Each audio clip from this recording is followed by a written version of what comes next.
Hi, I'm Ray Pucci. And I'm Lillian Brown. Welcome to DelCo 360, Local Matters. We're talking all things Delaware County. DelCo 360 is a collaborative effort between the Delaware County Chamber of Commerce and the Delhi Telephone Company. Today we're going to be talking to Tara Vitti, owner of Feather and Stone Restaurant in Walton. Tara is also the president of the Walton Chamber of Commerce, and we're also going to hear from Jeff Skelding, the executive director of Friends of the Upper Delaware River in Hancock. Also joining us will be Barry Ellis, who is the commander for the Delaware County American Legion. He'll be telling us about some of the activities happening at the different Legion posts around the county, particularly coming up with Veterans Day. Also, Julia Reischel will be here. Julia is with the Catskill Addiction Coalition, and we're going to talk about all things public transportation in Delaware County.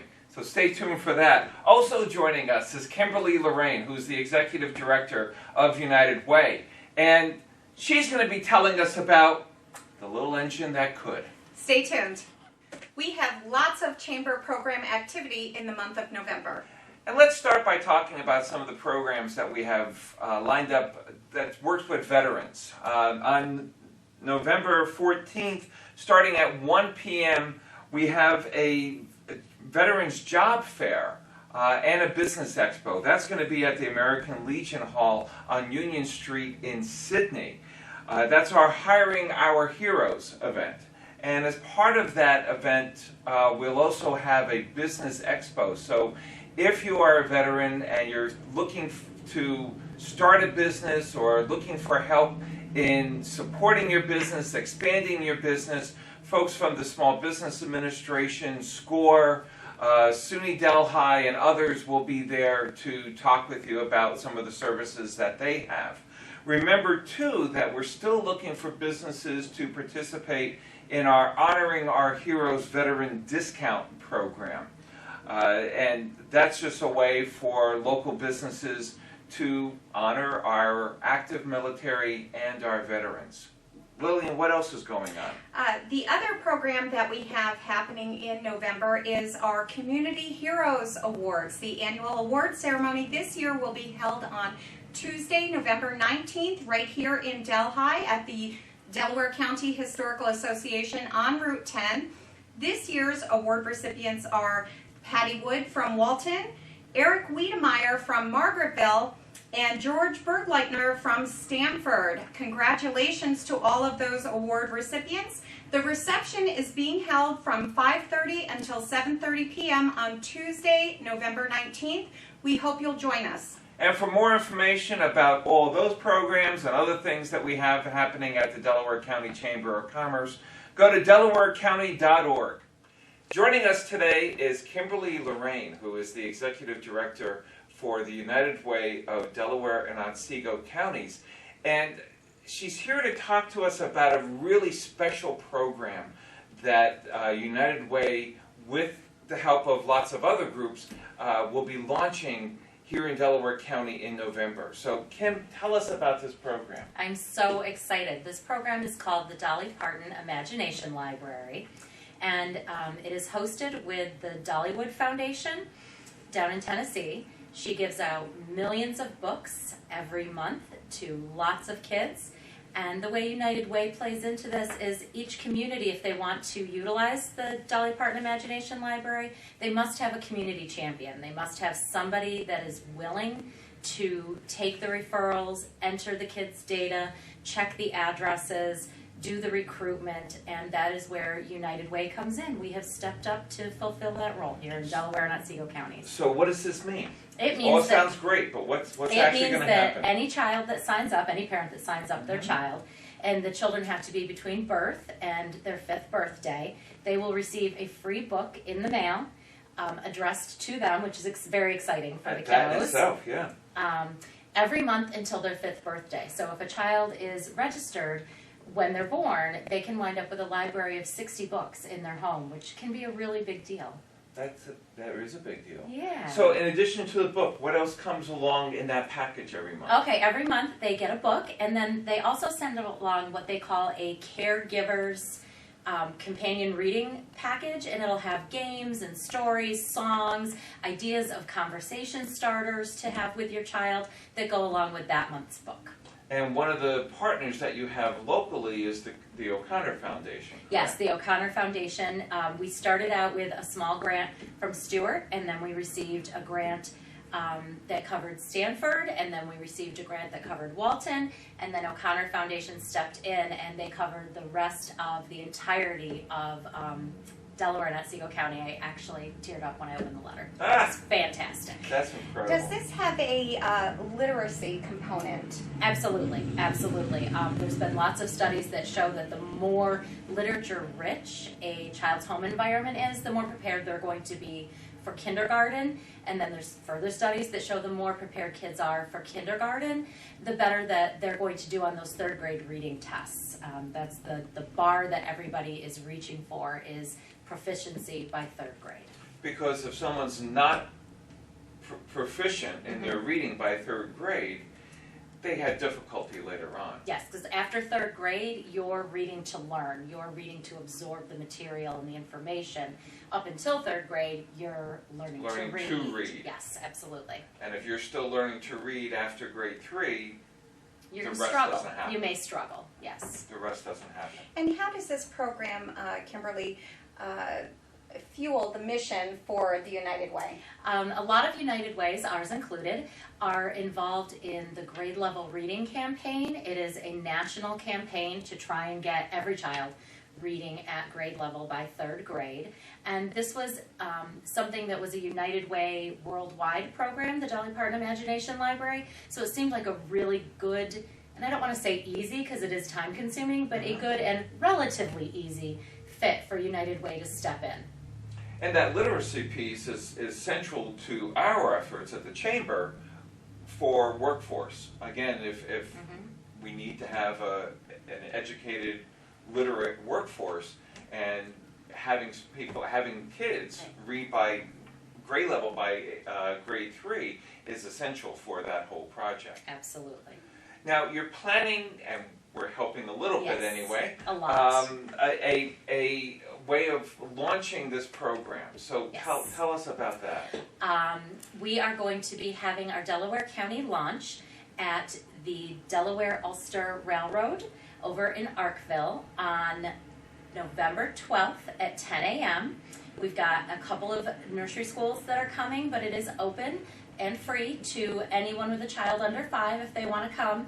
When they come, they will get the little engine that could, which is Dolly Parton Imagination Library's welcome book to every child. And we'll have a couple of little train crafts, a train snack, and I might even read a book, and they'll take a 15 to 20 minute ride on the train. What a wonderful activity. Oh, and a little hat. They get a little hat. Oh, really? Yes, a little engineer's hat. Excellent. Yes, I'm very excited. It's going to be fun. It's going to be a lot of fun. So that's going to be on November 12th, Yes. 10 o'clock. Yes. The Delaware and Ulster Railroad, which is located along State Highway 28 in Arkville. Yes. Tell us just a little bit about some other projects that are coming up right now for United Way. Okay, we are, I know it might feel too early to talk about, but tax season is right around the corner. And one of the signature projects that United Way hosts is called My Free Taxes. And that is a completely free online tax resource that's a partnership between United Way and H&R Block. Anyone who makes less than $66,000 a year can use this site. They just go to myfreetaxes.com and do their entire tax return for free. A lot of systems will advertise that they do free tax returns, but it is only the federal tax return that is free, and any additional forms that have to go along with that, there's sometimes a charge for that. So we're getting ready to launch that. Mid-January, that'll be available. If somebody isn't comfortable doing their own taxes, they can come to Oneonta, to our VITA site, which is a volunteer income tax assistance site, and they can have a trained IRS representative trained by the IRS help them with their taxes. And I'm trying very hard to get a couple of like super Saturdays in perhaps Walton, maybe Stanford, for people so that everybody doesn't have to drive all the way to Oneonta. So that's a pretty cool program. And tell us about that food distribution. Yeah, that's awesome too. Right. Mass food distribution is my favorite day of the month. It is all volunteer run. We do it in Oneonta, but anyone is welcome. It is free and open to the public. We receive approximately 30 to 35,000 pounds of food on the last Wednesday of the month. And that food is on huge pallets, and we have 30 to 50 volunteers. Last month we actually had 82 volunteers, so it was awesome, that take that food and they put it into boxes for individual families. And then we have some volunteers that pull carts with the boxes, and we have other volunteers that are loading the boxes into cars. I call it organized chaos. It's a well-oiled machine now. Last month we served 716 families. People don't even have to get out of their car. We stage the cars. They come through and volunteers put boxes of food in the car. And the really cool thing about it is all of this food is rescued food. It was otherwise going to wind up in the dumpster. It's nearing its sell-by date. It's not enough time to get it through the grocery store system. So the people that are coming to get this food are actually really helping, not just receiving help, which is fantastic. And for November, that's going to be the day before Thanksgiving. It is the day before Thanksgiving, yes. And for December, it is actually December 18th because that final Wednesday is Christmas. So we're not giving out food on Christmas Day. No, okay. It's going to be December 18th. So if folks want to volunteer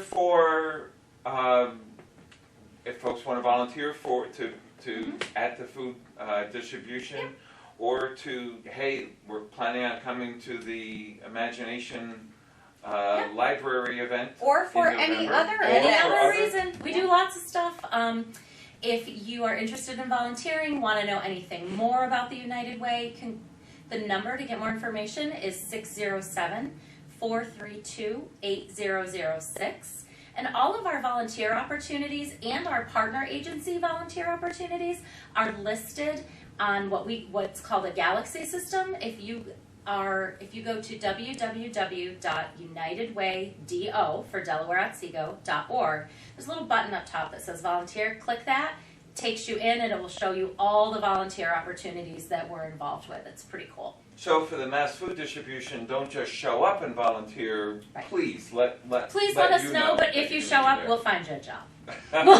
We'll put you to work. You know, and the work that United Way is doing is really critical to our entire community, and that's one of the reasons, many reasons, why the Delaware County Chamber partners as often as we do with United Way, because you know, we have some similar goals. Absolutely. It's about building our local communities. It's about community sustainability and vitality and growth. Yes, absolutely. And it's all central. And we're going to be working on a couple projects coming up in addition to the Imagination Library. Toys for Tots. Toys for Tots is that coming we'll up. be talking about in a future program for everybody.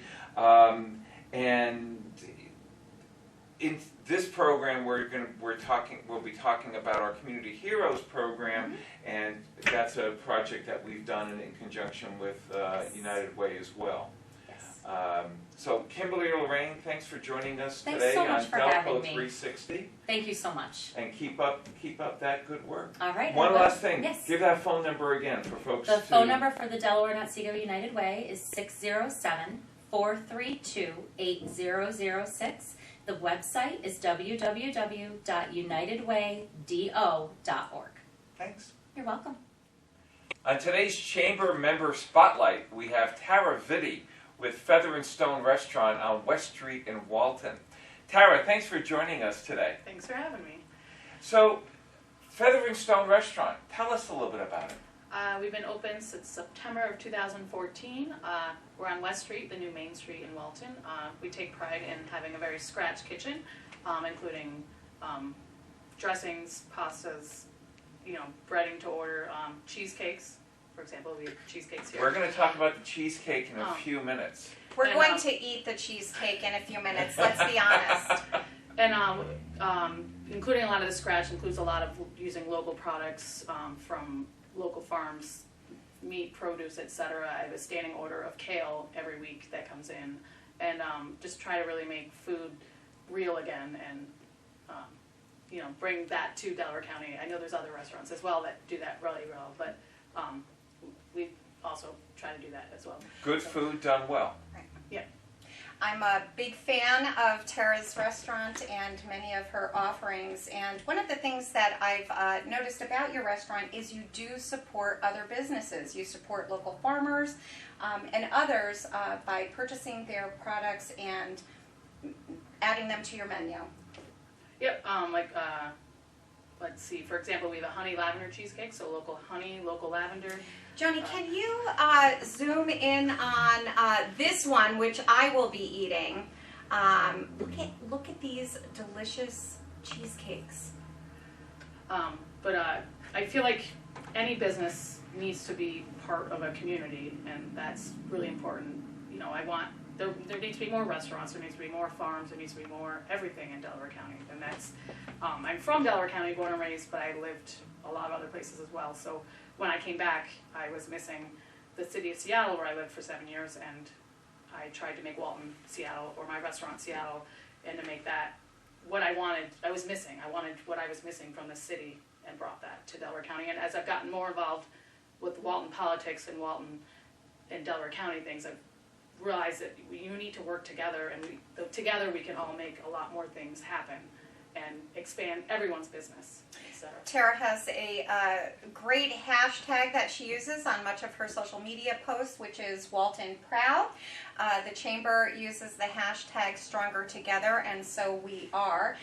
Tara also comes from a very business-minded family. Her father, Bob Vitti, a Chamber member, owns Renrest Lumber and Supply. So you have that background in your family. You have that business-minded spirit. Yeah, which my brother as well also owns his own business in Delaware County. And what is Awestruck that? Cider. Awestruck Cider. So, but you know, which we proudly serve also, like almost exclusively, except for other Delaware County ciders, because nobody wants bottled syrup from Angry Orchard. So. One of the great things that Tara does at her restaurant, again, I am a huge fan, is she has a creative menu and themed menus sometimes also. One of the things that are often on her menus are cheesecakes, and there's a little bit of a cheesecake war going on here in Delaware County, a cheesecake throwdown, if you will. Tell us a little bit about that. So, another newer local business in Walton is Multo Espresso Coffee Shop Bakery, and they also do pretty much scratch everything. And so they're very active on social media, and so we're always tagging each other in cheesecakes. So we have a hashtag Cheesecake Wars. So because they're also very creative and use a lot of local things. So today I have one of their cheesecakes, so we'll see if that'll battle out against mine. Okay, so we're going to take the challenge right now, and let me pass out forks to everybody. I am going to tackle... Sorry folks, you're missing this. This smells incredible. I'm going to tackle this honey lavender cheesecake, and here we go. Alright, we'll all start with that. Yeah. Which I hear is also calming because of the lavender. Oh, I might need to take a few more bites of that one. I was going to say, that bite was awful small. That's amazing. That's amazing.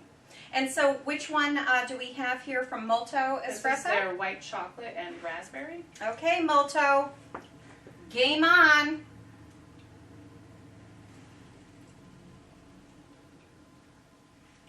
I don't know what that crust is. That looks really good.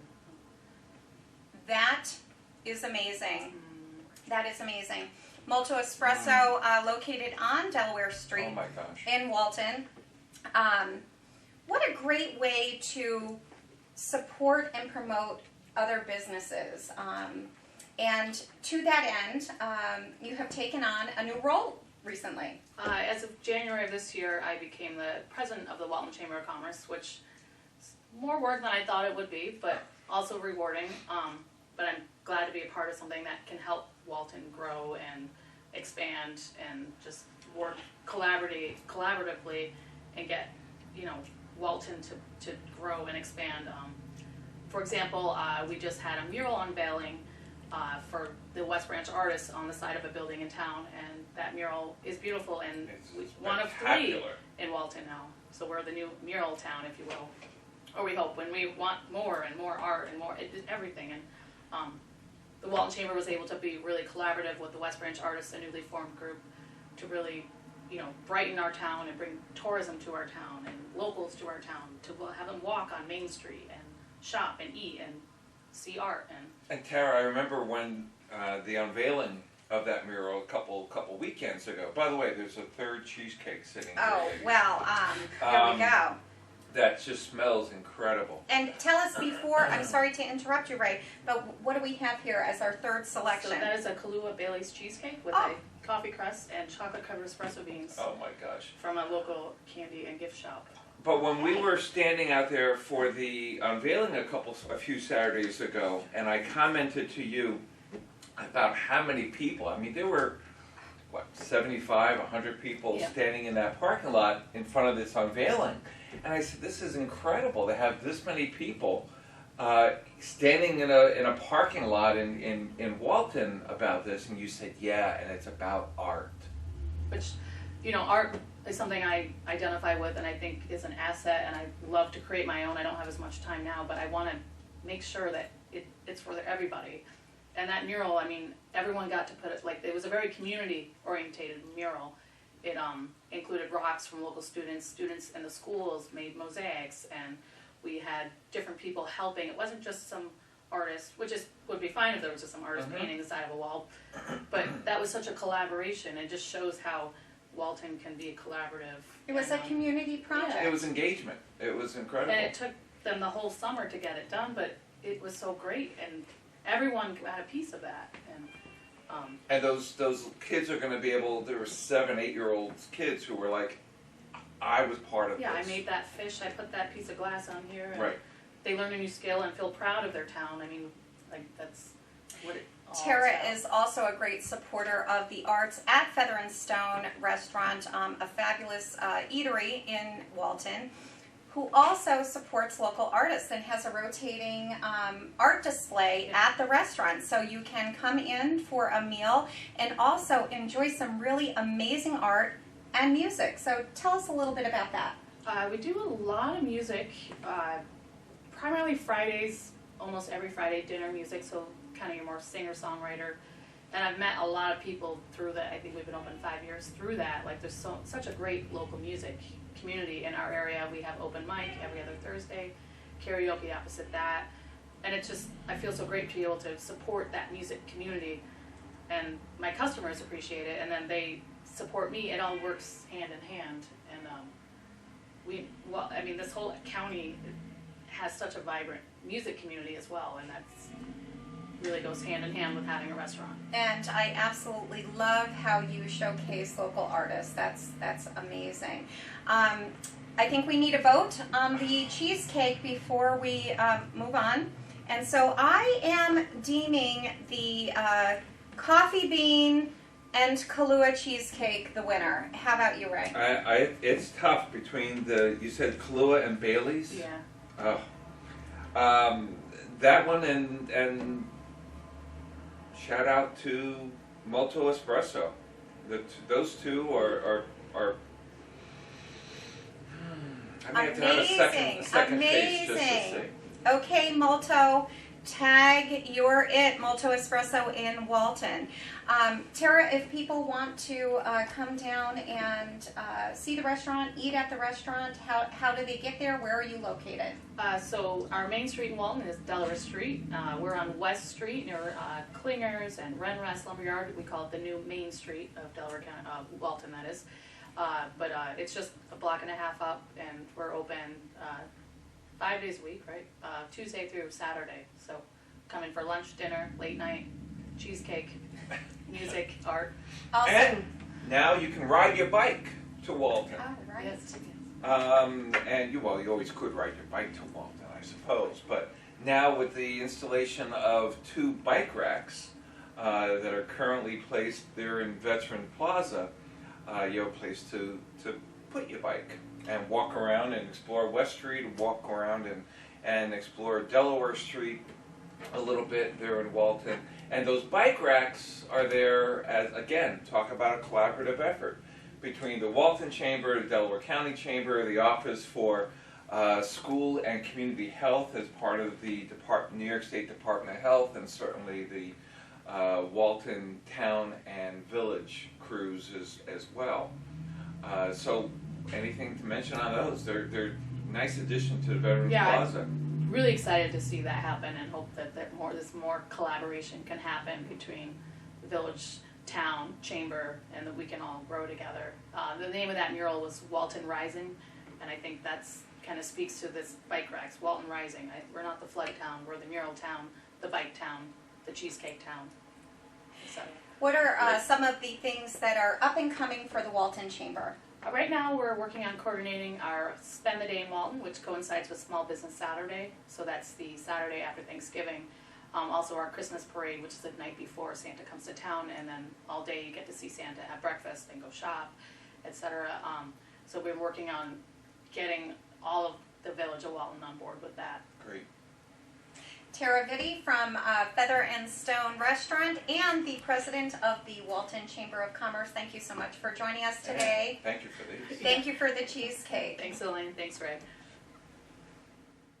We're joined now by Jeff Skelding, the executive director of the Friends of the Upper Delaware River, talking all things Delaware River. Welcome, Jeff. Thank you, Lillian and Ray. Nice to be here. We are particularly interested in the economic impacts of the river. Can you talk to our viewers a little bit about that? We are very interested in that too.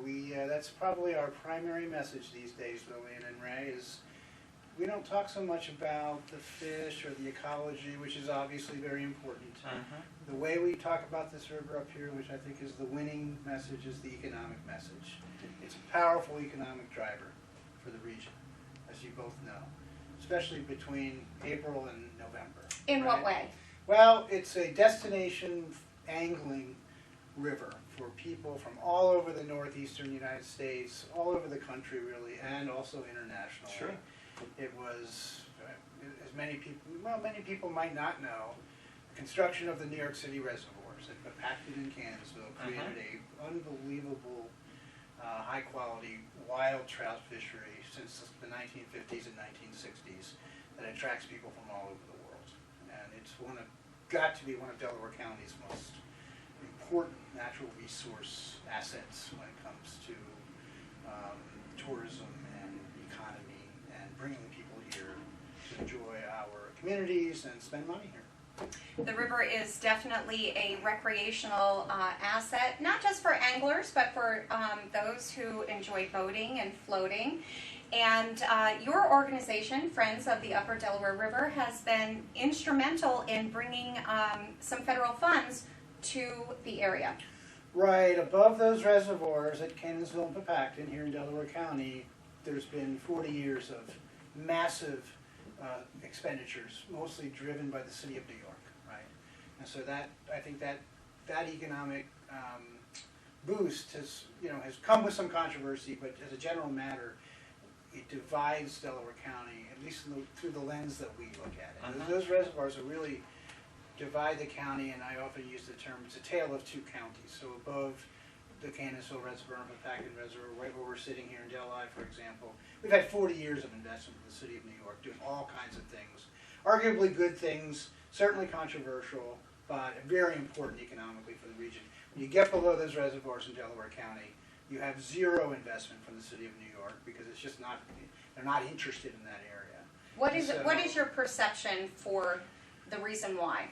So the city of New York built these dams and these reservoirs, and their Delaware water supply system produces about roughly close to 60% of the water that flows through a tap in Manhattan is actually coming from the Delaware watershed. Right. And that's been a controversial thing for many, many decades, but a fact of life as well. The sort of quid pro quo for them, if I could, is that they need to keep that water clean, all right? The federal government said, okay, we will not make you buy a multi-billion-dollar filtration plant. And the maintenance fees associated with it. And the maintenance fees, incredibly expensive. if you can demonstrate to us that you can keep the water clean in the reservoirs through other means, and those other means are things like land acquisition, which is a good way to protect water quality, but some would argue not a great way to protect the economy. That's right. That discussion's been going on for a long time. Absolutely. They'll also do things like help the villages and towns out with sewage, basically buying sewage treatment plants. To keep the water Creating those plants for them, sure. That's right. Or if you're a private landowner and you have a septic system that's failing, it's likely you could probably get some financial assistance up here because the city's primary interest is keeping that water clean, and they're willing to spend that money. But once you get below the reservoirs, still in Delaware County, in parts of half of Colchester and Deposit and Hancock, down where I'm from, down where our office is, the city has no interest down there, and why would they? That's not their reservoir. It's not water supply at that point. Water supply. And that's where your organization has taken a lead. Right, and what's so crazily ironic about it all is the city and those reservoirs created this really clean river that has these great trout, and people come here and spend money on it, and yet there's not the same kind of investment in the future restoration and protection of that resource. That's where the city stops, right? Okay. So that's where we began, I guess, right? So for years we've said we've got to increase the investment in this area because it's good for the people, it's good for the economy, and it's a tough conversation to have because where's the money going to come from, right? Everybody, all of us know how difficult it is to, bring revenue and bring commerce into this part of Delaware County, very rural, very poor. And we look at the river and say, hey, look, there's a way to do it. There's an asset. Right, and so 2 years ago, the federal government finally, after decades and decades, recognized the Delaware River as an important river in this country and created a program around it. Much like the program they created around other giant, iconic systems like the Chesapeake Bay and the Everglades and the Puget Sound, the Mississippi River and the Hudson River. All of these water bodies for decades have had what we call federally authorized programs. For some reason, the Delaware just never got one. But we pushed and screamed and knocked on doors and went to Washington, got help from bipartisan help, actually. It started with, remember Congressman Chris Gibson? I know you both know. Sure, Chris. I remember Chris very well. And then he was followed by Congressman Faso. Both of them were champions of the Delaware River. And both of them worked hard in Washington to get this program enacted. Our current Congressman Delgado, same thing. He's a champion. So we've had bipartisan recognition from our New York delegation, congressional delegation, that this river is important enough. Let's pass a program and get some money for it. And we were down there working it too from our nonprofit angle, right? And so that happened 2 years ago, and now we've been the beneficiary of probably close to with our partner Trout Unlimited. Probably close to $1.5 million is now coming from the federal government into that section of our river in Delaware County below those reservoirs. And would you tell our viewers, Jeff, what that money will be used for? So that money is going to be used for actual physical projects in the stream, right? So we are going to be hiring local contractors who have very big equipment, and they're going to be doing things like replacing failed culverts, right? So every bridge that you drive across here, there's likely a piece of round metal underneath it that's old and rotting and breaking down, and it's gathering up debris, and it's not letting fish go through. That's a great example, culvert replacement. So we will help the local municipalities out, and they will help us too, by the way. They're providing match money for these grants. So when we go and get the cash from the federal government says, yeah, we'll give you that cash, but you got to find local match on a one-to-one basis. So these grants, it's $250,000 grants. We've got to find $250,000 from the local municipalities, and that's where the Tailwaters Coalition, the municipalities, the coalition that we built down there, they say, sure, we can provide 2 staff people and 3 pieces of equipment for 3 weeks. And we'll get that job done. And that money adds up. And that's the benefit of making friends and building coalitions, is because you got to find in-kind support when you get these federal grants. Collaboration and cooperation is it's not going to happen without that. Right. It can't happen without that. And so everyone, it's interesting. Everyone in Deposit and Hancock and Colchester, the elected officials, the highway guys, the municipal, the village boards, everyone's talking the same language That's important. They recognize protect the river is good for the economy. They might use different words than us, right? They might say we're going to stop flooding, and we're going to protect our infrastructure. We might say we're protecting water quality and fish, right, for the recreation. It's all the same thing. When it comes down to it, when that money comes in here and we spend it on projects, it's good for that, and it's good for what our interest is with. And it's good for that local economy because it keeps those people coming in, spending those dollars in our stores, in our restaurants, Right. staying in our local lodging, I think keeping the that money flowing. terminology restoration, we use the terminology tourism economy. Everyone's familiar with that. We all know that. That's a very good thing and a very valid thing. I think the term restoration economy, we need to use that more and more too. We're protecting and restoring our river, but that takes money, and that takes work, and that takes people, and that takes machinery and equipment. Right. That is a viable piece of the economic profile of Delaware County moving forward into the future. You're always working, Jeff, with your organization, with your board, and with your community on advancing issues concerning the river. One of your signature events, your annual Water Everywhere conference, just held that conference. Tell us a little bit about what came out of that, and briefly some of the other projects that your organization is working on. Yep, that conference is we've done it about 11 times. It basically says, come with us, come in the same room. All you people who care about the river, we're going to talk about every single issue that's important to the river. So we just jump all over the place. One of the big issues, of course, is the management of the New York City reservoirs. We had two top officials from New York City come to our conference, Paul Rush from New York City DEP and his assistant Jennifer Grigliano. We talked about the plan that manages those reservoirs. We got a new one after 6 years of The stalemate. FFMP. Wow, Lillian, I am very, very impressed with you. Do you know what that stands for? Flexible Flow Management Program. Oh my gosh, you nailed it. You nailed it. Right, it's a very wonky term for which way is the water going to go out of those reservoirs? Is it going to go down to New York City for drinking water, through that aqueduct system, that tunnel system they built a long time ago? Or are they going to release it from the bottom of the dams into the river? And we tussle with them virtually every week about that, right? So it's an interesting conversation. Never would we say New York City is the enemy. It depends on the day, right? Sometimes we're working closely with them and we're getting good stuff out of them, and sometimes it's a little more of a spirited conversation. But they come to our conference, they tell us how it works. You know, think about it. They've got 9 million people in New York City that need clean drinking water. And it's not necessarily it's not coming from the Hudson River. That's right.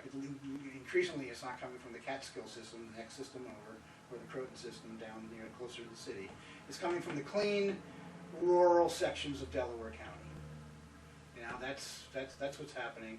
But we have to be vigilant to make sure we get our share of that water too, below those reservoirs down in Hancock and Deposit and Colchester.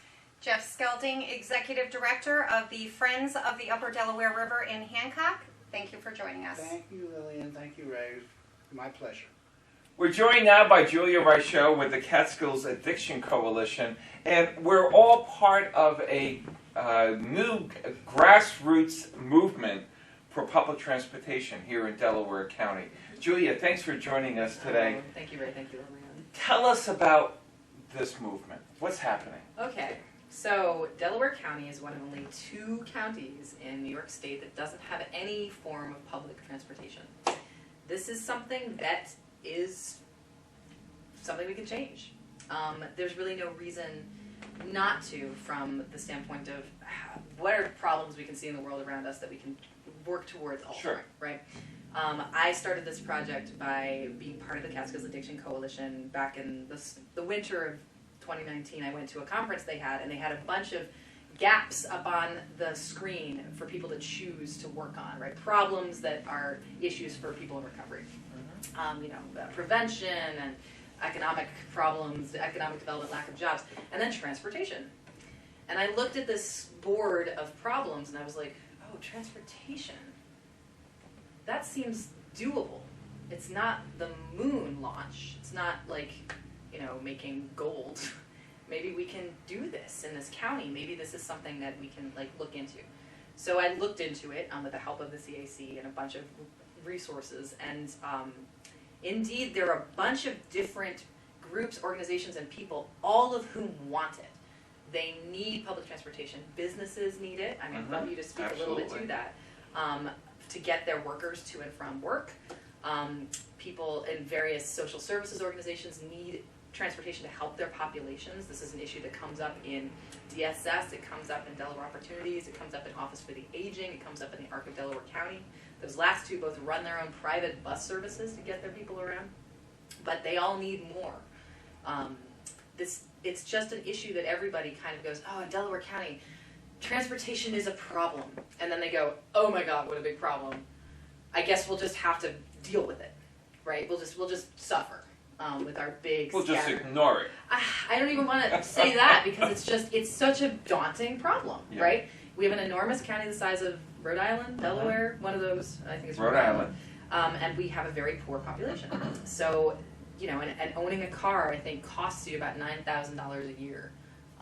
So this is a very real problem, but we also have a culture of fiercely independent people who love their vehicles and who take a lot of pride in being able to get where they need to go when they need to get there. There have been some piecemeal solutions by different organizations. As you mentioned, a number of organizations have their own transportation programs and systems. And as part of this grassroots effort, you see a collaboration amongst these organizations. Totally. To what end? Oh, we have some ideas. So when we talk about public transportation, I bet you're thinking bus. We are not necessarily talking about a bus, although a bus is something we could do. All we want is something that is open to anyone in the general public, where they can get on or reserve it ahead of time and get from point A to point B, and it doesn't matter who they are. That's the deliverable that we're looking for. Right now, these various sort of piecemeal solutions that already exist, which we will build on, are all funded by different sort of federal and state grants that have populations they serve, like people on Medicaid. We have an enormous Medicaid transportation system that you'll see these various private taxi companies driving folks around. Those are only available to Medicaid folks, and if you want to hail it and you're not on Medicaid, it costs quite a bit of money. Or if you want to get on an Office of the Aging bus, you have to be over the age of 60, I believe. So if there are ways to just help the Office for the Aging make the bus, at least one bus, at some point open to the general public, and cover everybody's liability, make sure that the county doesn't have to pay any more money, make sure that the drivers are equipped, solve the problems, make it easier, then that would be a solution. Or we could do other sort of innovative things. There's a county, I think it's St. Lawrence County in New York, that has a very old and successful volunteer driver program, where volunteer drivers are reimbursed for mileage only, and they are on call and they take people to doctor's appointments. They can also potentially take people to other places too. One of the big gaps we've located is grocery store runs. Not covered by Medicaid, can't get there, right? There's no Uber, you may have noticed, just because we don't have a lot of cell phone coverage, and also the county's very, very large. So how could we fill those gaps with these sort of more creative models or collaborations, coordinating what we already have? Bill Wagner, who is helping us do this, runs the Get There call center, right?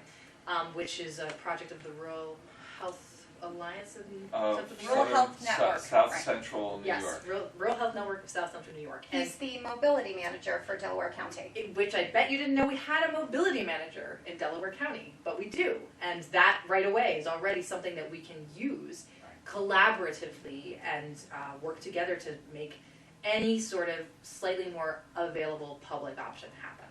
And the Chamber has an interest. We've heard from our members about their desire for public transit. One of the top issues that our members continue to tell us, one of the great barriers that they have for sustaining and to grow their businesses is public transportation, getting their employees reliably to their place of work every day, not having to worry about car problems or sharing a ride.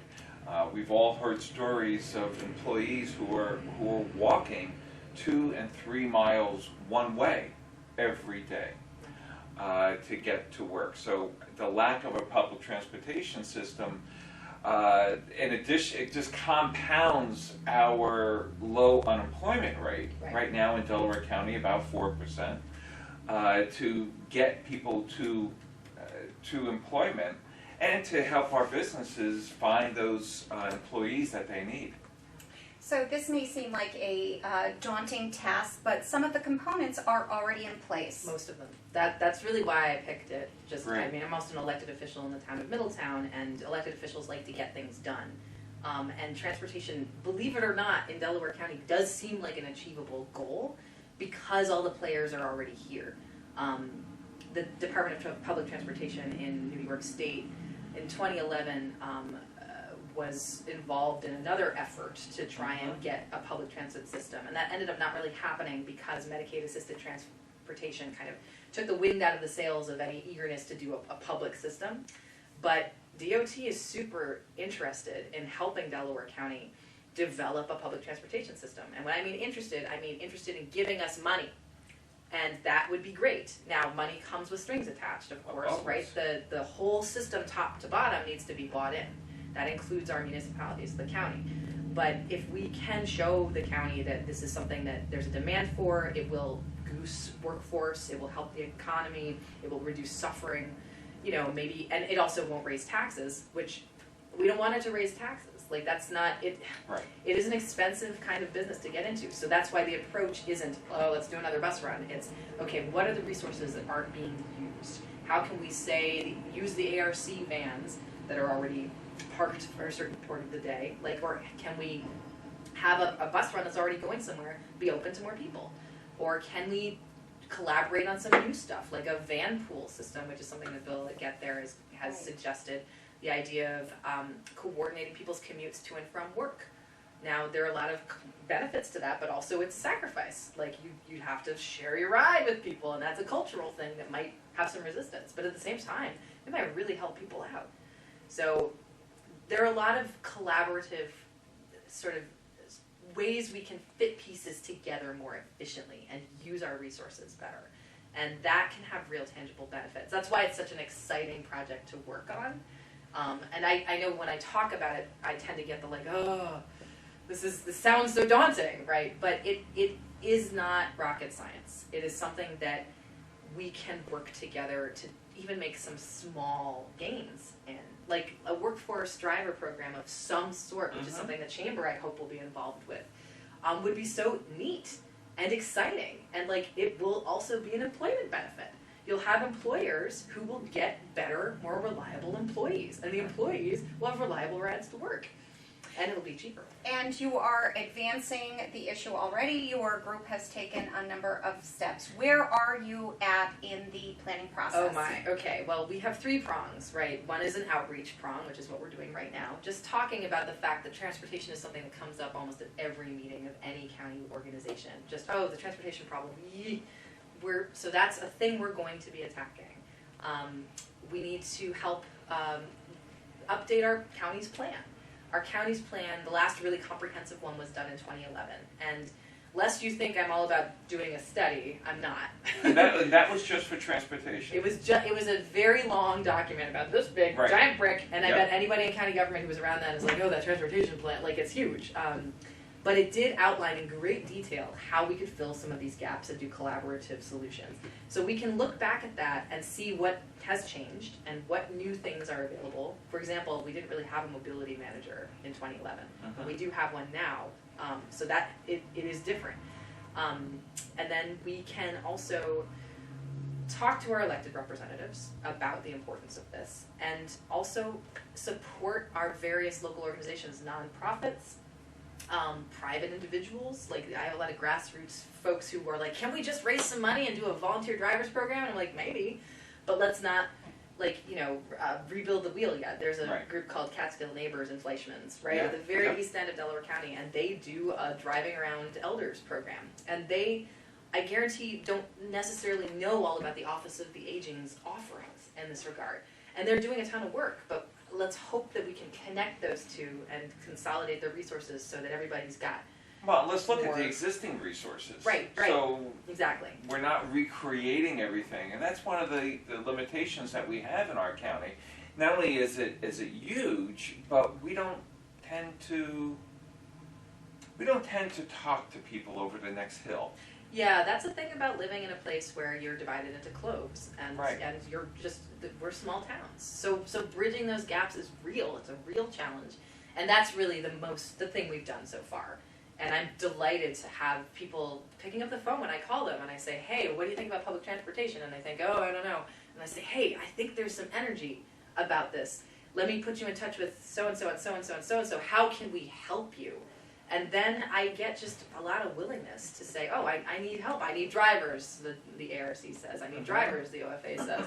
I need more routes, say a lot of people just sort of on the street. I need a person to call to get a ride to the doctor in Binghamton. So connecting those silos is key. So that's really the only thing we've actually succeeded with so far. But that was my big goal, was fall of 2019. Get a bunch of transportation stakeholders in a room together in the county to talk to each other face to face and see that we might be able to help each other out. And now that you've done that, you have some assignments for the group. I do, yes. So my biggest ask is that everyone who's working for some sort of agency or nonprofit that has any transportation work in their gamut, right, in their purview, think about how you can collaborate. Are there any ways that you can build different stuff with the help of somebody else? Like, do you need outreach? Do you need money? Do you need a map of the routes? Do you need us to recruit drivers for you? What do you need? What can we do to help you? So everybody who has a transportation arm, please think about that, because I'm delighted to help and connect you with resources and maybe solve some problems for you. Julia, if people would like to become involved and would like more information about this initiative, how can our viewers contact you? So there's a Facebook group, right now it's invite only, called Delaware County Public Transportation. That's where we're sort of gathering members of the public to talk about this issue together and figure out how we can sort of work with what we've got. Share some of that information. Share the information. I'm going to a lot of conferences about transportation and sharing that information. They can also contact the Delaware County Chamber of Commerce, or Delaware Opportunities, or the Office of the Aging, or the ARC of Delaware County. These are all organizations that are interested in doing something. And so if you have an idea about, this is what I really need with transportation, let any of us know. I mean, I'm facilitating, so you can always reach me.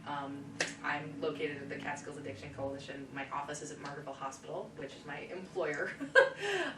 But I'm going to give you my cell phone number. Why not? Which is 857-488-7474. And I will put you in touch with whoever can help. We're doing this together, and I think within a year we can probably have some actual public options. Collaborative efforts, that's how we make this all work. Yeah, and I really thank you for taking the charge here and trying to sort of spread the word.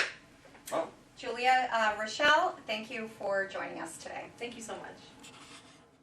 We're joined now by Barry Ellis, commander of the Delaware County American Legion. Thank you for joining us today, Barry. Thank you for having me. Barry is joining us today to talk to us about some of the events that are happening around Delaware County as it relates to the American Legion. This year is the 100th anniversary of the American Legion, and 8 of our 12 Delaware County American Legion posts are all turning 100. We've already had some posts that have celebrated. They've had open houses where people have come in, and they've had exhibits to see what the American Legion does. I'm sure there's 1 or 2 more that will be having events soon. When that's going to happen, I'm not sure the exact date. As county commander, I represent 931 members of the American Legion, 12 posts. We cover Sydney, Trout Creek, Hancock, Franklin, Walton, here in Delhi. We have Andes, Stanford, Grand Gorge, Roxbury, and Margaretville. Earlier this year, the Legion Act was passed, which now opens the American Legion to any member that honorably served in the military forces after the end of World War II. This was passed, people think it was just a membership grab for the American Legion, but it also serves during the conflicts that most Legion members became eligible for, we lost over 1,600 service members in conflicts that were not considered war times here in the United States. And the American Legion thought it was important that we represent those 1,600 people that have given their lives to this country, just like we do service members that lose their lives during wartime for this country. So Barry, previously it was only during declared wars? During the declared war times, such as Korea, Sure. Vietnam, but we found that some of the conflicts that we were involved with, we lost, as I said, 1,600 service members. And the Legion feels that any veteran should be honored for their time in service. The ones that have passed, the ones that haven't passed, you know, we're thankful for everybody that serves our country. You bet. And part of that act also opened up changes for the auxiliary. Well, the auxiliary had in their original charter that it was open to just wives of veterans. And it's since been changed from wives to spouses, which now allows any member that's married to another person that served in the military to be eligible for the American Legion. I know recently our first male member that I know of in Delaware County joined the Sydney Auxiliary unit. Wonderful. So, Now, Veterans Day is coming up, and what type of activities are some of the posts hosting that you're aware of for Veterans Day? well, most posts will do their 11th day, 11th hour ceremony, which signifies the armistice signed after World War I. Important date in our history. We thought it was the war to end all wars, which ended up not being true. But so we'll have special services for that. Most posts will have parades. I know a couple of posts will be parading through their towns, and then usually afterwards at the Legion post they'll have a meal for any veteran or anyone that would like to come in and see the post. Great. The American Legion is always looking for new members. Yes. And if someone is interested in joining a post, how do they go about making contact? Well, they can contact any of the local posts that I have said. We also have a Delaware County American Legion Facebook page, which I happen to run.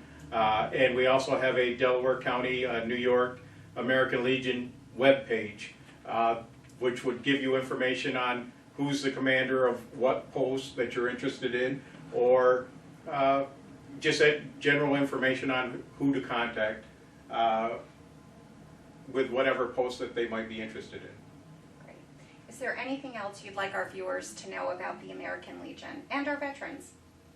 Well, first I'd like to thank any veteran that has taken the time to serve for our country. We all know that some of it can be a trying time. We appreciate the spouses and the family members that once a member served, we were always told the wives and the families also served. So we thank them for serving our country. The American Legion is open to any veteran. If you need assistance in any programs, we recommend, of course, our Veteran Service Office here in Delhi with Charlie Piper and Donna Elderkin, but somebody at the local post may be able to help you, direct you in the right path of whatever conflict you might be facing, whether it be VA or any other problems. Barry, where did you serve? I served in the United States Navy from 1981 to 1994. I was medically discharged. Most of my time, I did 5 years, 18 days on a ship out of San Diego, and then I went to Pearl Harbor, Hawaii, and served for the Commander-in-Chief in the Pacific Fleet. And then I went back to San Diego and served another 3 years and 8 months on a different ship. So it was all West Coast for me. Okay. Well, we certainly appreciate your service. Barry Ellis, Commander of the Delaware County American Legion, thank you for joining us today. Thank you. Thank you for joining us for this episode of DelCo 360. DelCo 360 is a collaborative effort between the Delaware County Chamber of Commerce and the Delhi Telephone Company. Remember, we're stronger together. See you next time.